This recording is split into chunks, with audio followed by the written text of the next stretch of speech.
আসসালামু আলাইকুম রহমতুল্লাহ। আশা করি প্রত্যেকে ভালো আছেন। আল্লাহর অশেষ রহমতে আমিও ভালো আছি। স্টুডেন্ট কেয়ার উইথ শেফাচ্ছা চ্যানেলের পক্ষ থেকে আজকের ক্লাসে সাজেশন ক্লাসে প্রত্যেকে জানাই স্বাগতম। এইচএসসি 2024-এর ইংরেজি প্রথম পত্রের সাজেশন ক্লাস, কিভাবে রিটেনের 40 মার্কে আমরা অ্যান্সার করব সেটা আমরা খুব সহজ নিয়মে দেখাবো। প্রত্যেকেই, যে কোনো স্টুডেন্ট অল্প সময়ের ভিতরে এটা পড়ে পরীক্ষায় ভালো নাম্বার করতে হবে। তো দেখা যাক, আমরা আজকে শিখছি 8 নম্বরে যেটা আসবে স্টোরি রাইটিং, কমপ্লিটিং স্টোরি। এই কমপ্লিটিং স্টোরির মার্ক হচ্ছে 15। এই 15 মার্ক আমি একটা স্টোরির ফরম্যাট দিয়েছি, এই ফরম্যাট লিখে আসতে পারলে মোটামুটি 10 মার্ক আশা করা যায়। যারা অতি অল্প সময়ে একটা সহজ নিয়মের স্টোরি রাইটিং সেকশন শিখতে চাচ্ছ, তারা অবশ্যই এই ভিডিওটা শেষ পর্যন্ত দেখবা। প্রথমে একটি ফরম্যাট দিয়ে সাবধানে স্টোরি লিখে ফেলার নিয়ম। প্রথমে একটা টাইটেল, সুইটেবল একটা টাইটেল হতে হবে, উপযুক্ত একটা নাম হতে হবে। গল্পের নাম দেওয়ার পরে প্রশ্নে দেওয়া লাইনগুলো লিখতে হবে। প্রশ্নে হয়তো উপরে দেওয়া থাকলে hot summer day, thirsty crow, সে আছে ফাইন্ডিং ওয়াটার, পানি খুঁজতেছে, চারিদিকে দৌড়াদৌড়ি করছে, বিভিন্ন ধরনের কথা থার্স্টি কুরোতে বোঝালাম আর কি। এটা লেখা থাকতে পারে। ওই যে 3 লাইন লেখা থাকবে, ওই 3 লাইনকে 2 লাইন লেখার পরে তারপরে এখান থেকে শুরু করতে হবে। দি following story is very pleasant. আমি একবার করে পড়ে দিচ্ছি, অবশ্যই তোমরা খাতায় এটা লিখে রাখবা এবং 2-1 বার লিখে প্র্যাকটিস করলে সবাই বুঝতে পারবা। The following story is very pleasant. In this story there is one situation in which character who is chief figure in story. আবারও বলছি, the following story is very pleasant. In this story, there is one situation is which character who is chief figure in story. As we come to know through this story, where is suspense, what makes the story entertaining. The story based on a situation which is related to human life. এই জায়গায় first ব্র্যাকেটের ভিতরে দিয়েছি story name. যে story নেমটা আমরা টাইটেলে দিয়েছি সেটা অবশ্যই স্টোরি নেমটা এই জায়গায় দেব। প্লেড আউটস্ট্যান্ডিং রোল হি অথবা সি। যদি ছেলে সম্পর্কে হয় তাহলে হি, যদি মেয়ে সম্পর্কে হয় তাহলে সি। অন্য কিছু সম্পর্কে আসলে হি অথবা সি অমিট হয়ে যাবে। ওয়াজ হাইলাইটেড অফ স্টোরি নেম, আবার সেই গল্পের নামটা দিতে হবে। যদি পারো তারপরে গল্প অনুযায়ী কয়েকটা লাইন সুন্দরভাবে লিখে দিলে হয়ে যাবে। এইভাবে যদি লিখতে পারো প্রত্যেকে, অবশ্যই আশা করি 15-এর ভিতরে নিঃসন্দেহে 10 মার্ক ক্যারি করতে পারবা। এবং সহজ নিয়মে পরবর্তী এর পরের বিষয়ে সহজ নিয়মে কি কায়দায় লেটার এবং ইমেইল লিখতে হবে এটা দেখাচ্ছি। তো পরবর্তীতে আমরা 9 নম্বরে যে লেটার আসছে, কিভাবে কোন প্রক্রিয়ায় কোন সহজ নিয়মে একটা লেটার দিয়ে সব কয়টি লেটার আমরা অ্যান্সার করতে পারবো। যেই লেটারই আসুক না কেন সেই লেটার আমরা লেখার নিয়ম। প্রথমে একটা স্থানের নাম, আমি এখানে ঝিনাইদহ লিখেছি, একটা কমা দেওয়া যাবে ঝিনাইদহ লিখে, তারপর একটা তারিখ দিছি 15 জুন 2024। ডেয়ার, তুমি যার কাছে পাঠাচ্ছ তার নাম, তাহলে ডেয়ার এই জায়গায় লিখলাম রহিম। ডিয়ার রহিম, তার নাম দিলাম। ডিয়ার রহিম দেওয়ার পরে সর্বপ্রথমে দেবো এট ফার্স্ট টেক মাই সালাম। সর্বপ্রথম তাকে আমরা একটা সালাম দিই। তাকে আমাদের বড় হোক বন্ধু ছোট হোক, সর্বপ্রথম আমাদের কাজ আছে একটা সালাম দিয়ে শুরু করা। এই জায়গায় অনেক কিছু দেওয়া যায়। At first take my cordial love, at first take my sweet love, at first take my সালাম, যে কোনো একটা দিলেই যথেষ্ট। পরবর্তীতে I hope that you are well by the grace of Allah. আমি আশা করি আল্লাহর অশেষ রহমতে ভালো আছো। I received your letter yesterday. গতকাল তোমার পত্র পেলাম। Today I am writing about.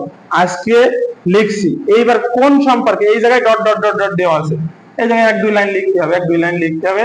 এই লেখাটা কি সম্পর্কে, এই লেখাটা যে সম্পর্কে জানতে চাইছে, আর্লি রাইজিং হতে পারে, বেনিফিট অফ আর্লি রাইজিং হতে পারে, এক্সারসাইজ সম্পর্কে হতে পারে, তারপরে হচ্ছে তোমার ডেইলি স্টাডি টিউটোরিয়াল পড়া হতে পারে, লেখাপড়ায় প্রোগ্রেস করার সিস্টেম সম্পর্কে হতে পারে, যে কোনো প্রক্রিয়ায়, তাহলে সেই সম্পর্কে অ্যাবাউট সেটা। ট্রি প্লান্টেশন হতে পারে, ব্যাড ইফেক্ট অফ স্মোকিং হতে পারে, মোবাইল ফোনের effect, bad effect, good effect হতে পারে।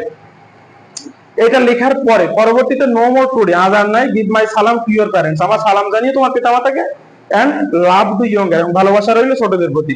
ইউর লাভিং ফ্রেন্ড, তোমার ভালোবাসার বন্ধু। এই জায়গায় যদি এই জায়গায় লিখতে হবে তোমার নাম, ধরে নিলাম তোমার নাম করিম, তাহলে এই জায়গায় তোমার নাম দিলাম করিম।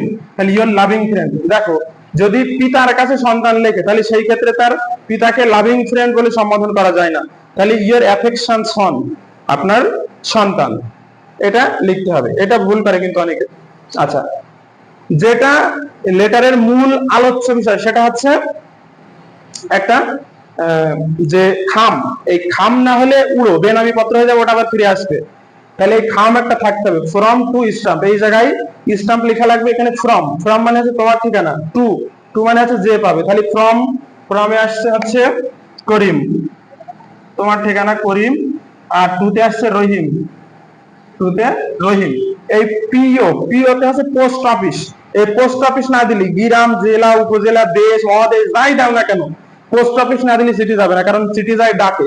পোস্ট অফিস অবশ্যই প্রয়োজন, যার কারণে তোমার এটা পোস্ট অফিস, আর সেই পোস্ট অফিসের নাম দিবা। তারপরে জেলা দিতে পারো অথবা উপজেলা দিতে পারো, আর একটা দিলে হয়ে যাবে। দ্যাটস, এতটুকু দিলেই এনাফ। তাহলে আমি আরেকবার পড়ে দিচ্ছি।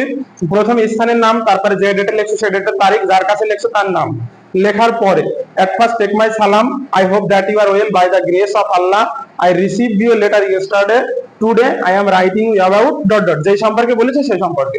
no more today, give my salam to your parents and love to younger your loving son, তোমার নাম। এই ফরম্যাটটা মুখস্থ করলে আশা করি প্রত্যেকটা যে কোনো লেটার বলুক না কেন অবশ্যই আমরা পারবো। এর পরবর্তী বিষয় হচ্ছে আমাদের ইমেইল, লেটার অথবা ইমেইল কোনটা আসবে আমরা তো এখন শিওর নাই, যার কারণে জানি না, তার কারণে আমরা দুইটাই দিয়ে দিচ্ছি। সহজ নিয়মে অতি শর্টকাট ওয়েতে কি কায়দায় কোন প্রক্রিয়ায় প্রথম দিনে আমাদের এটা আমাদের পড়ে আমরা মুখস্থ করে এইচএসসি ফার্স্ট পেপারে লিখতে পারবো সেটা বলছি। ইমেইলে সর্বপ্রথমে চারটে বিষয় অবশ্যই খুব গুরুত্বপূর্ণ। একটা হচ্ছে from to send subject, from to send subject. একটা জিনিস খুব ভালো করে মাথায় সেট করে নিতে হবে, ফ্রম টু সেন্ড এই তিনটা লাইনে কোনো বড় হাতের অক্ষর হয় না, কোনো বড় হাতের অক্ষর হয় না, সর্বদা সবসময় ছোট হাতের অক্ষর। খালি ফ্রম হচ্ছে তুমি নিজে তোমার যেই জিমেইল আইডি আছে সেটা, তো এখানে আমি দিয়েছি sifatsar@gmail.com। পরবর্তীতে তুমি যার কাছে পাঠাচ্ছ, আমি ধরে নিলাম যার কাছে পাঠাচ্ছ আমার এক ফ্রেন্ড, তার একটা ইমেইল আইডি এখানে দিয়েছি abc213@gmail.com। এই দুইটা জিনিস অবশ্যই সঠিক হতে হবে, নাই তো যাবে না। এই দুইটা জিনিস অবশ্যই সঠিক হওয়া লাগবে। সেন্ড 15 জুন 2টার সময় আমরা পাঠাচ্ছি স্যাটারডেতে, এই জায়গায় একটা সেন্ড বলতে আমাদের পাঠাচ্ছি কয় তারিখে, কয়টার সময়, কোন দিনে, এতটুকু দিলেই যথেষ্ট, আর কিছু প্রয়োজন নেই। সাবজেক্ট, সাবজেক্টের ডট ডট দেওয়া রয়েছে, কারণ সাবজেক্ট যেই সাবজেক্ট আসবে সেইটা লিখে দিলে হয়ে যাবে, অন্য কোনো সাবজেক্ট এই জায়গায় বসানোর কোনো প্রয়োজন নেই, যেটা চেয়েছে সেইটা। তাইলে আমরা বুঝলাম ফ্রম টু সেন্ড এই তিনটে লাইনের ভিতরে কোনো বড় হাতের অক্ষর ক্যাপিটাল লেটার ইউজ করা যাবে না, সবগুলো হবে স্মল লেটারে। তাইলে আমরা শুরু করতে পারি এই জায়গায় যার কাছে লিখছি ডিয়ার, ডিয়ার এবিসি, আমার ফ্রেন্ডের নাম ধরে নিলাম যে মোহিত। তাহলে ডিয়ার মোহিত, সর্বপ্রথম হলো এট ফার্স্ট টেক মাই সালাম, সর্বপ্রথম একটা সালাম দিলাম। এট ফার্স্ট টেক মাই সালাম, I hope that you are well by the grace of Allah. I hope that you are well by the grace of Allah. I received your email. দেখো আমরা লেটারের ক্ষেত্রে শিখেছি I received your letter, এই জায়গায় একটা format মুখস্থ করলে দুইটা ফরম্যাট আমাদের হয়ে যাচ্ছে। তাহলে I received your email yesterday. Today I am writing you about, যে সম্পর্কে জানতে চাইছে সেই সম্পর্কে, গিভিং সেরিমনি, ব্যাংকের ওপেন টাকার বিষয় হতে পারে, কিছু টাকা লাগবে পিতার কাছে বন্ধুর কাছে ধার চাওয়ার জন্য। No more today give my সালাম, আজ আর নয়, সালাম রইল টু ইওর প্যারেন্টস, তোমার পিতা মাতাকে, এন্ড লাভ টু ইয়ঙ্গার, তোমার ছোটদেরকে। ইওর লাভিং ফ্রেন্ড, লাভিং ফ্রেন্ডের নাম এটা দিলে হয়ে যাচ্ছে, তোমার যেটার নাম সেটা। তাহলে প্রথমে আমরা বলেছি 3 লাইন, এই প্রথম 3 লাইনের ভিতরে কোনো ক্যাপিটাল লেটার ইউজ করা যাবে না, সম্পূর্ণ 3 লাইন স্মল লেটারে হতে হবে।